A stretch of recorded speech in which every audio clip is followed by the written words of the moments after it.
Well, there it is, folks. I just supported your dreams. Because, of course, it was totally Hope Logan's grand plan to take over Forrester Creations. Never mind that she's not a corporate guru, didn't touch the LLC papers, and has zero experience running a multi-million-dollar fashion empire. Nope, she was just there to cheer him on. Classic move, right? But let's get real here. This was Carter's idea, and now Hope's in deeper trouble than she was before. Seriously, someone get Hope an Emmy because she's acting her heart out in this hot mess. The grand finale.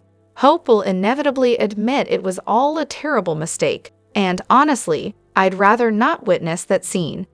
But hey, at least she stood by her man and supported his dreams, even though that's cost her everything.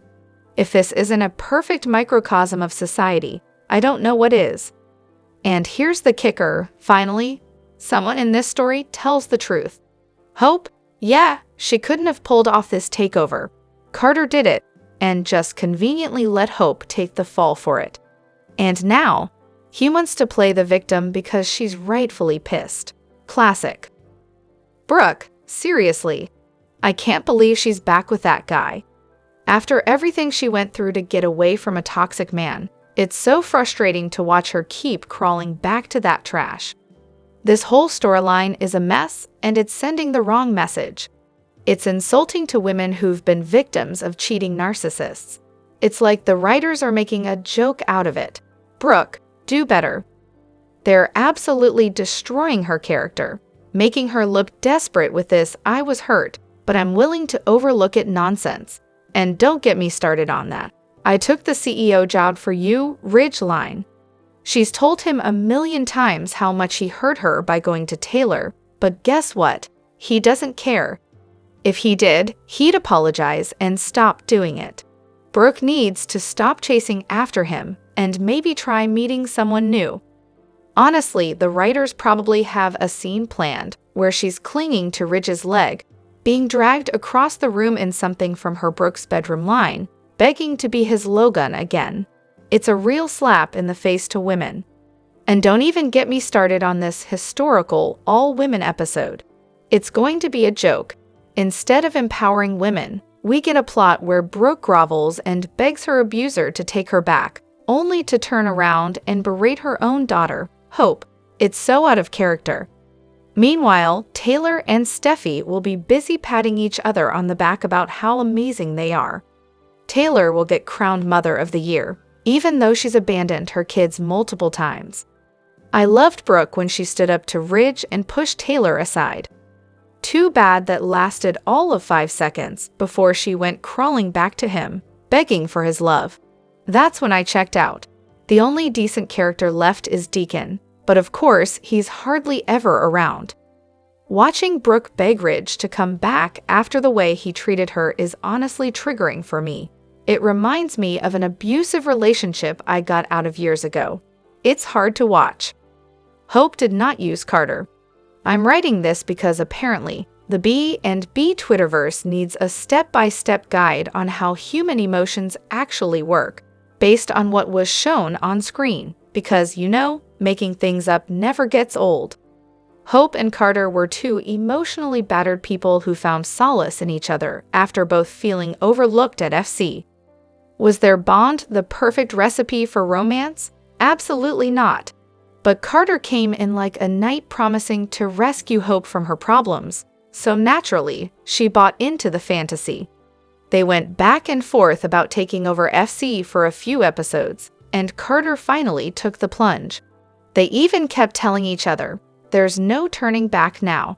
Well, guess what? He turned back, and in doing so, he dragged Hope straight into the mess he was supposed to protect her from. Oh, and let's not forget the kiss, one he definitely reciprocated. With that, Hope's delusional image of Carter was shattered. She had every right to dump his spineless ass, and it's certainly not because he wasn't useful to her anymore. What Hope dreaded the most came true. Now she's not only more of a pariah with the Forresters, but her mom's relationship is also in tatters. Honestly, Brooke's probably better off without Ridge anyway, but I digress. The only thing I'll blame Hope for here is letting herself get swayed by Carter's protection and mistaking it for love. Let's be real, Hope isn't a victim in this, and I don't buy the whole "we had no choice" narrative from either of them. They could have split from FC and gone their own way with HFTF. But here's the thing, I do feel like Hope got the absolute shortest end of the stick in this mess. Meanwhile, Steffi continues to preach to everyone about morality and ethics, completely ignoring the fact that her own moral compass has been all over the place in the past. And let's be clear, you're never going to change the mind of someone who hates Hope. They've made up their mind, and they'll watch her storyline with the fast-forward button ready to go.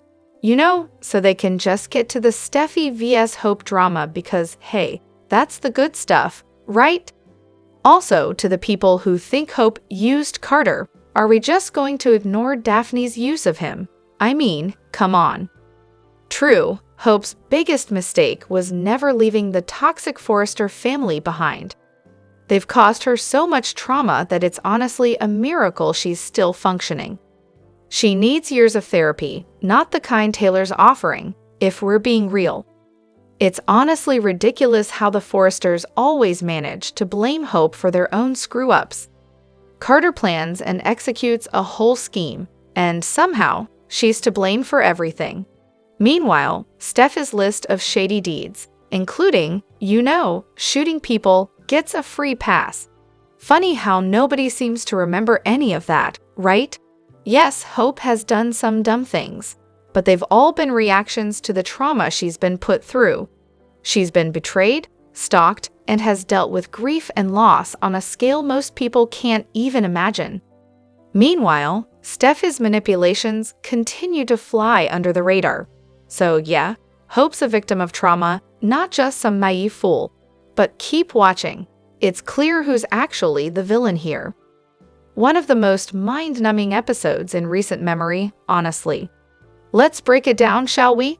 First up, we have Steffi going off on one of her usual rants about how much she despises the Logans, especially Hope, while Ridge and Eric stare into the abyss, clearly more interested in whatever's happening inside their heads than actually participating in the drama happening around them.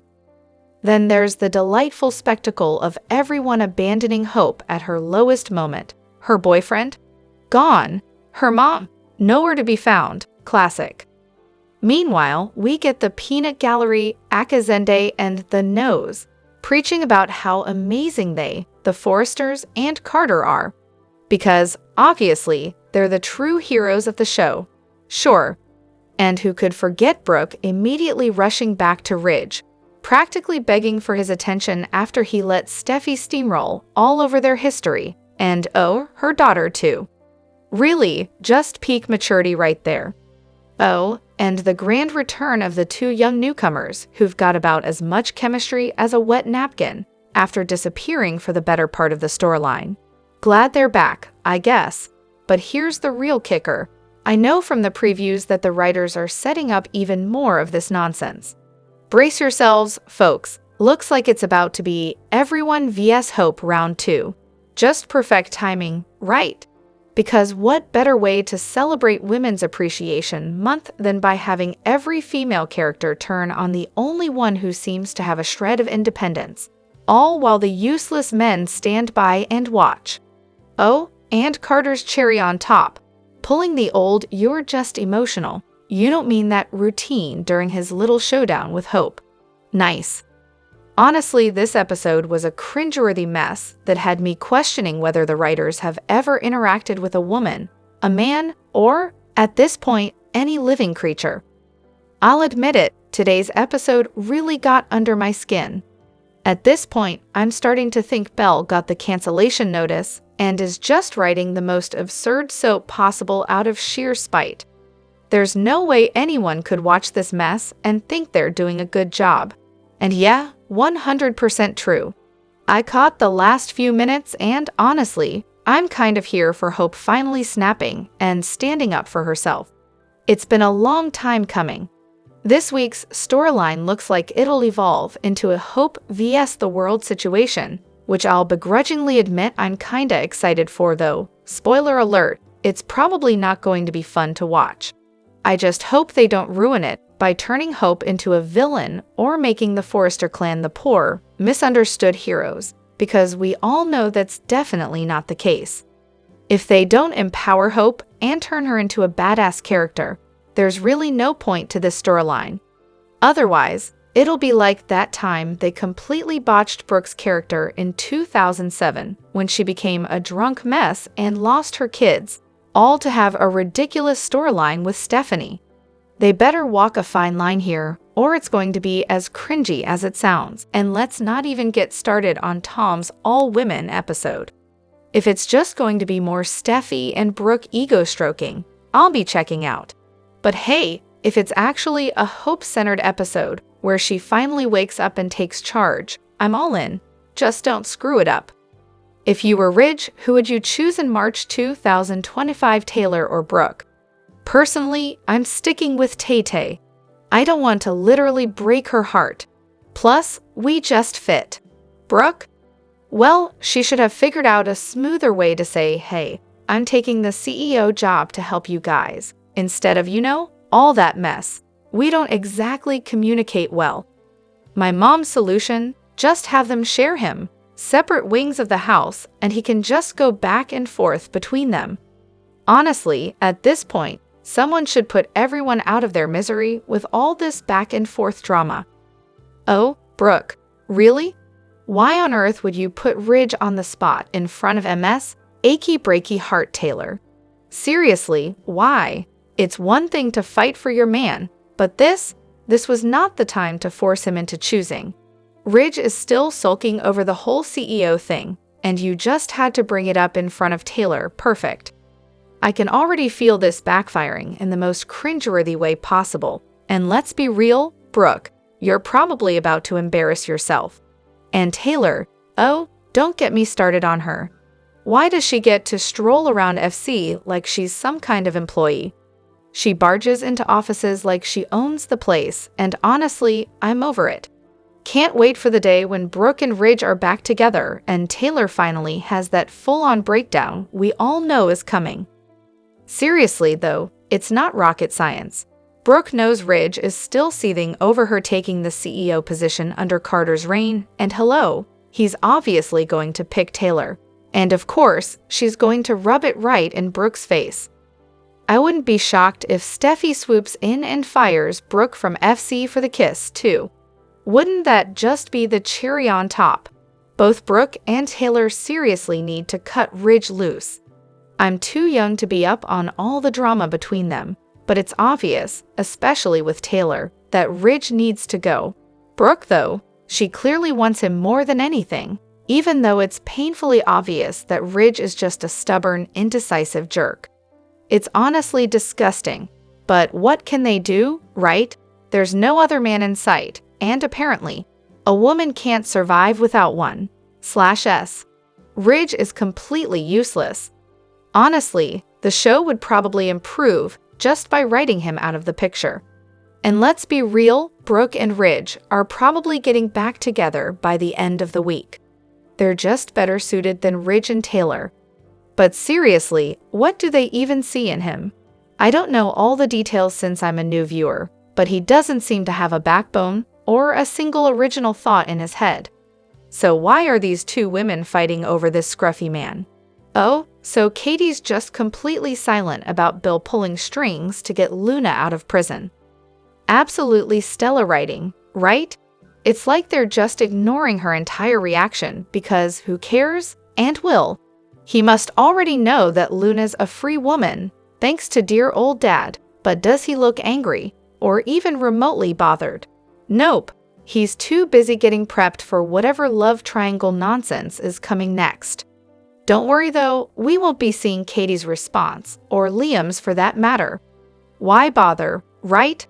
Honestly, it's a waste for Bill's entire family to not even put him in his place. It's like they've all just checked out.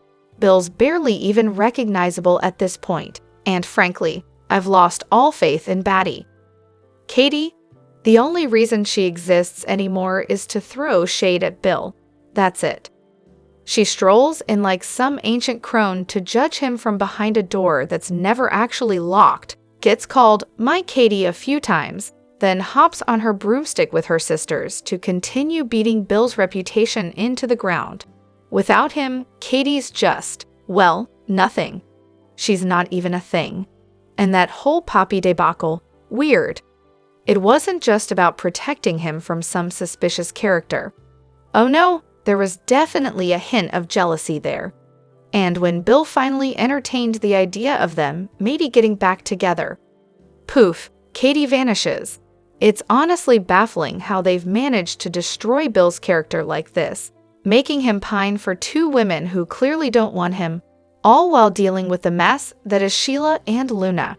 They've completely ruined him, Brooke's fatal attraction, because honestly, it's like the writers at B and B ran out of original ideas, so why not give us a good all-dose of fatal attraction with Brooke?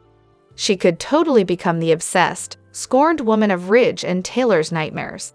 Picture this: Brooke, who can't seem to get the hint that Ridge doesn't want her, not even for a single day, finally snaps and develops a brain tumor, leading her to go full-on stalker mode. Maybe she starts showing up uninvited, doing something insane. Because, honestly, anything is better than watching this woman continue to publicly disrespect herself. And while we're at it, how about bringing Morgan back to get some sweet revenge on Taylor and Ridge? That'd be a fun twist, right? I can't even with Brooke anymore. Every time I see her, I find myself yelling at the TV, wondering, is this woman actually stupid? But then I remind myself, it's a soap opera. A soap opera with the absolute worst writing I've ever had the misfortune of watching. Still, Brooke remains the embodiment of stupidity, patheticness, and utter embarrassment. I mean, come on, it's almost too much to handle. And yet, here I am still watching. Go figure. Wow, the Forresters have really turned into a sad spectacle. For all the excitement around getting their company back, the only ones celebrating are Eric, Ridge, Steffi, Taylor, and of course the Nose. It's like they've managed to push away everyone they once cared about or those who left for greener pastures. But hey, I guess that's what happens when you treat everyone like garbage. Rick, Thomas, and Thorne were once Ridge's enemies, or not quite good enough for a while. They actually had depth. Now, Ridge just throws a tantrum, cheats on Brooke, then acts like nothing happened and wants her back. Meanwhile, the show has morphed into Steffi fan fiction. Eric? Well, he's become a shadow of himself. Where's Donna? And Ridge? He's busy playing some never-ending ping-pong match between Brooke and Taylor. Yawn. RJ, not even a mention. Thomas? Off in Paris with Paris. How convenient. Where is he when his family actually needs him? When Forrester was spiraling out of control, where were Thorne, Felicia, or Kristen to help out Eric? Crickets. Lately, I've been thinking a lot about the good old days when the Forresters could at least pretend to get along or, at the very least, be civil with each other. The constant bickering and hate are so exhausting. Sure, there were always fights here and there, and not everyone liked each other, but now, it's just a mess of intense hatred and team nonsense. I'm hoping the truth about Daphne comes out soon. She's genuinely falling for Carter, and he deserves to know that he's been manipulated. I'm still mad that Hope had to be the one to say something to Daphne instead of Carter stepping up and putting her in her place. Of course, Daphne does have a chance, but whatever. But seriously, what has Daphne even done? Everyone's talking about manipulation, but the writing doesn't back it up. There's no subtlety, no scheming, no depth. It's just a bunch of characters blaming and bullying each other. The writers need some actual skill to give these people some depth. At the end of the day, they're all just a bunch of rich, self-centered narcissists. When they're on top, they whine about petty family grudges and puff themselves up. When they're not, they whine about petty family grudges and blame everyone else. Every episode, I just want to see Steffi's ridiculous cliff house fall into the ocean, preferably with the whole family inside. Honestly, I think I'm done. The Logan/Forrester feud has reached new levels of pointless hatred. It makes no sense anymore. Eric's married to Donna and has kids with Brooke, and Brooke has a son with Ridge. Brooke raised Steffi and Phoebe, Ridge raised Hope. To drag out the Brooke/Stephanie feud for another generation, especially when Stephanie was closer to Brooke than anyone else when she died, is painful. What's next? Beth steals Kelly's boyfriend, and Kelly kills her. Steffi's toxic personality is unbearable, and Carter's loyalty lasted about 2 seconds.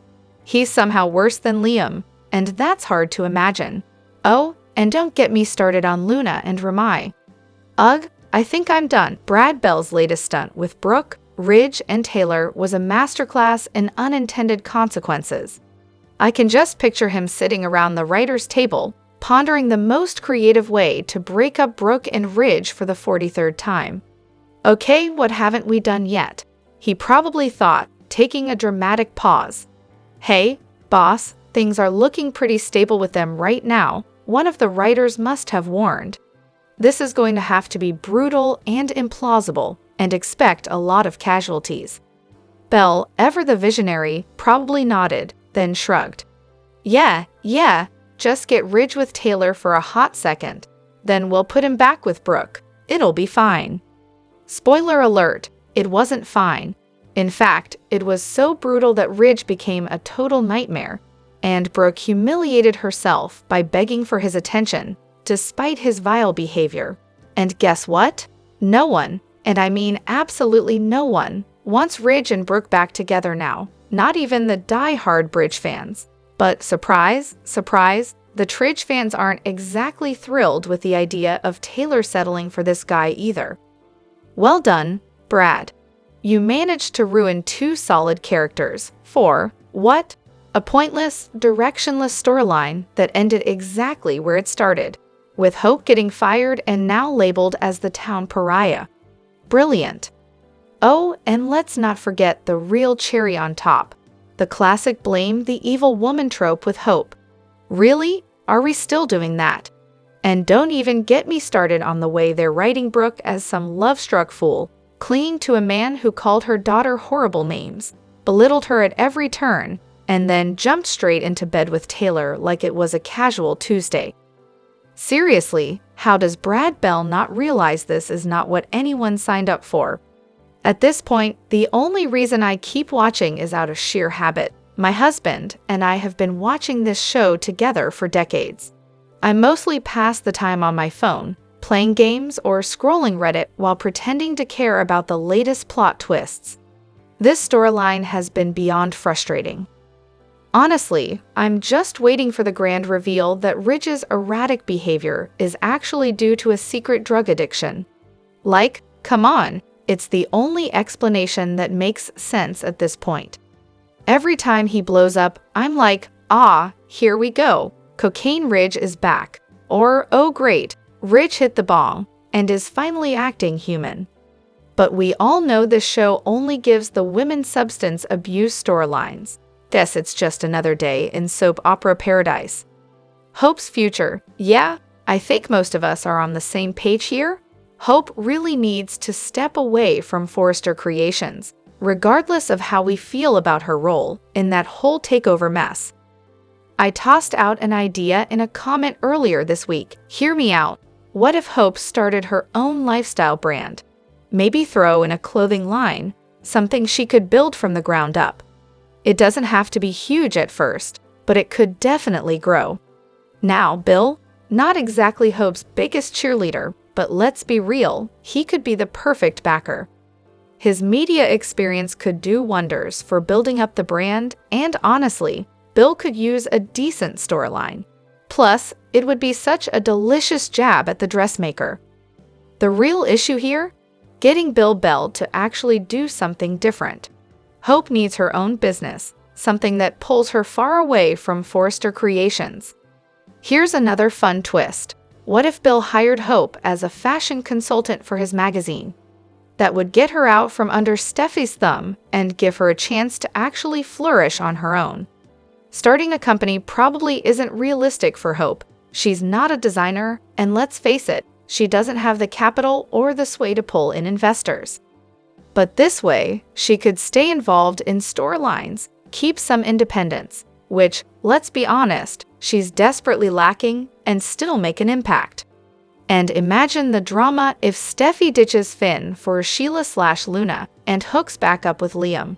Because, yeah, we'd all know that's coming. No more Steffi controlling Hope's every move, especially if Hope decides to flirt with Liam a little. I mean, talk about Steffi's head exploding. Now that's the kind of power shift I can get behind. She could throw shade at Forrester's collections, keep the feud alive, and really crank up the tension with Liam. That would definitely make things more interesting. Maybe the playing field wouldn't be so tilted in Steffi's favor, and we could finally get some real drama.